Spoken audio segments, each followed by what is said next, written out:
Hey folks, Alan Saunders, Derrick Bell, SteelersNow.com with another Steelers practice report. Training camp number 9 here at St. Vincent College, practice number 9 of 2024. And it was a no pads practice. It was an in the rain practice. It was not the fireworks that we saw at Latrobe Memorial Stadium last night, but I think we still learned a lot about the Pittsburgh Steelers. And importantly, because last night was just a drubbing by the offense, a pushback from the defense today.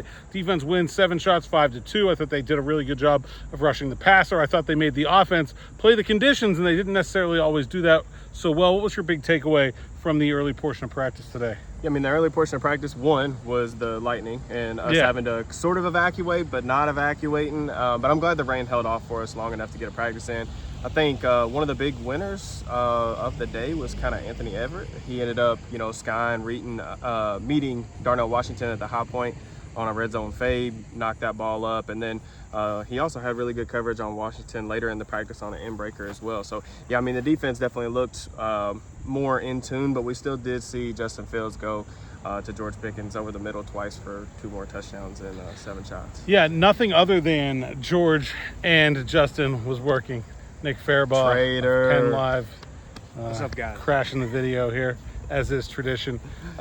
Justin to George was the one thing that was working for the offense. I thought Van Jefferson had another nice day. I thought Calvin Austin looked pretty good in some one-on-one periods. But in the team, Kyle Allen got a first-team rep, which I haven't seen so far this, and it didn't go very well. He was sacked, I think, 2 or 3 times, depending on whether you want to give them all out. But DeMarvin Leal had a great pass rush move to win the last one. Thomas Graham with interception. He's got his hands on 2 or 3 now so far. I think he's arrow up on him, a young slot guy who's been working with Beanie Bishop in that area. Let's talk about who didn't practice. There were a bunch of absences today. Didn't see Jeremiah Moon at all. Not sure what's up with him. Patrick Queen got the day off after he banged up his foot or ankle at Latrobe last night. We had no practice for Grayland Arnold. That's an undisclosed injury. Kyron Johnson still out. Roman Wilson still out. Russell Wilson still just handoffs, 7 on Indy. Getting a little strange that he still hasn't done any work to me personally. I mean, he looks fine. I'm not quite sure I understand where, Mike Tomlin said, he's going to work up to full participation.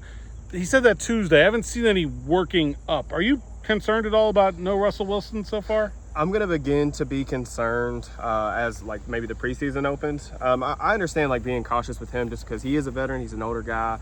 Those soft tissue injuries are really kind of tricky. But I do think that it's obviously not great that he's missing this portion of practice because you're getting, you're doing a lot of your base installs on offense, getting to know the guys, what they do well, building that chemistry with the receivers. And I think that that's something that I've really noticed with Justin Fields over the past 2 days. When I got here the first day, I thought he was relatively uneven.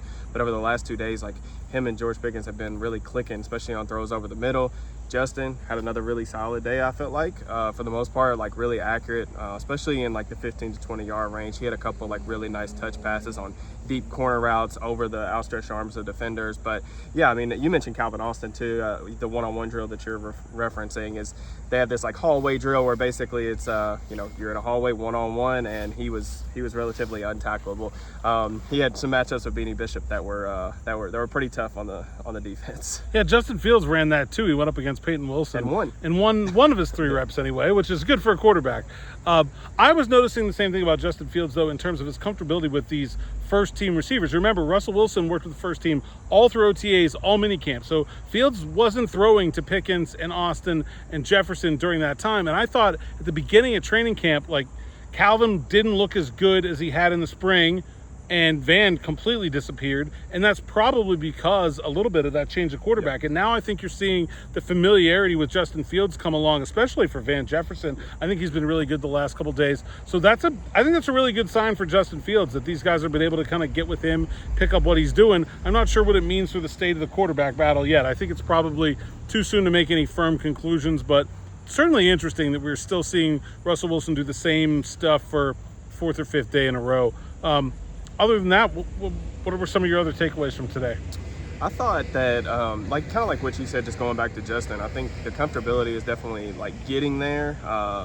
Those touch passes to Van Jefferson, even what I kind of noticed, like today, he was a lot more comfortable, like off play action when they were trying to push the ball down the field. It seemed like he understood where he needed to be, but also like he was quick to find the check down, which is something that I thought he struggled a little bit with on Thursday. But yeah, I mean, it was a good. I felt like it was a good period. And then like for the defense, I felt like Beanie Bishop was another winner today. I think the first play of team period was he picked off a slot screen. He ended up jumping the route, took it back. I mean, it was relatively close to the end zone already, but he got himself a pick six.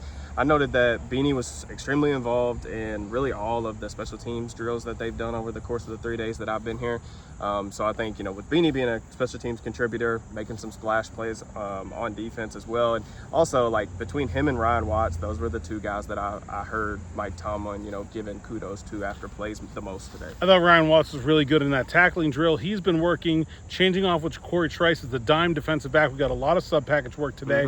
With no Patrick Queen, we got a lot of Peyton Wilson with the ones. We got some Mark Robinson with the ones when Landon Roberts took some time down. And I thought we got a lot of that dime look with Peyton and Wilson in the dime, and then rotating in Trice and Watts. And I think Watts has impressed me a little bit. I thought that they had a project on their hands and that he had the physical tools to be a pretty good box player, safety, big slot corner, whatever you want to call him, but that might take some time. It seems like he's picking it up pretty quickly. I can't figure out why Texas kept him an outside corner. Yeah, I mean, he talked about that a little bit before practice today with us in the media, and I think the big thing with Watts is my kind of galaxy brain take was, is he a corner, is he a safety? And I kind of was saying that, like, I kind of want him to be like a Trey Flowers type, where he just kind of comes in the dime or in sub packages and he matches up with tight ends because he's got those really long arms. He's pretty physical and he's a good tackler as well. And overall, like, no real miscues. I mean, he had the really nice interception last night in Friday Night Lights as well. And I think it's been good for, not just for some young guys to get some opportunities due to some injuries, some guys sitting out practice with that days off, but also like Marcus Golden has been really impressive to me. I mean, no pads today, but it really felt like he was getting some pressure up the arc. I saw him win a handful of reps in team periods that kind of forced either Justin out of the pocket or to check the ball down.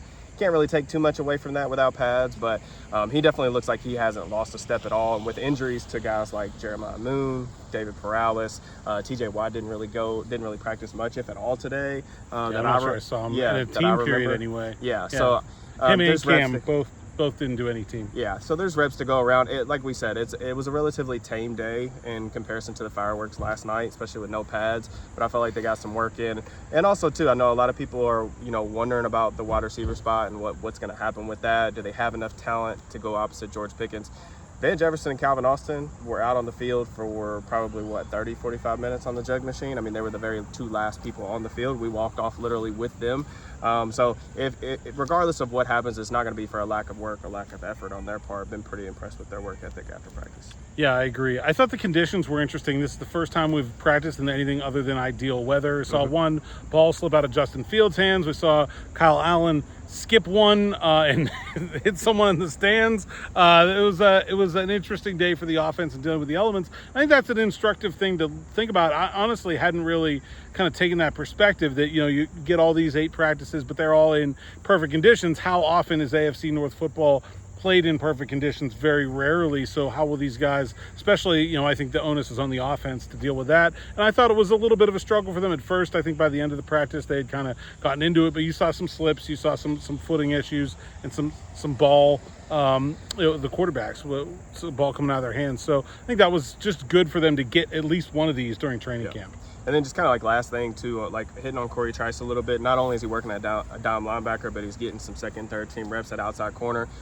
He was like right in front of me during one of the red zone portions to finish at practice. I was kind of just keyed in on him to see how he was doing. He was matched up with like Des Fitzpatrick and some of the backup wide receivers, but I think he had really good coverage on pretty much every rep. And like one of them that really stuck out to me was he was getting hit with inside slant, covered it perfectly, and then I think it was Kyle Allen kind of rolled out of the pocket to his right, got plastered to his man, pushed the receiver out of bounds, and then that was the ball that Kyle Allen threw and hit one of the fans behind the bleachers. So but yeah, I thought it was a pretty solid day for Corey Trice overall as he continues to kind of ramp up his participation heading into preseason. Yeah, I think this was probably the most we saw him do today at any practice so far. Good stuff, Derrick. Thanks for joining me on this 3-day adventure. Any final takeaways from your time here in Latrobe before you make that trek back to Kentucky? I will just say, if you are a Steelers fan and you've never been out here to training camp, of course, this is like my second time covering it with an outlet, but I went growing up quite a bit. If you've never been out here, you got to try to find a way if you can make it happen, because it's a great experience, great environment. Players are great about trying to accommodate, getting their face time with the fans, but also just being around a bunch of football for 3 days is a lot of fun. So I appreciate it. I really appreciate it. It's been awesome having you. I'll be back with more for Steelers Morning Rush on Monday morning, and then another practice report after practice on Sunday. So make sure you like, subscribe, hit the bell for notifications here in the YouTube channel so you don't miss anything. And then all written content at SteelersNow.com. Thanks for listening, and thanks for watching. For Derrick, I'm Alan. We'll see you next time.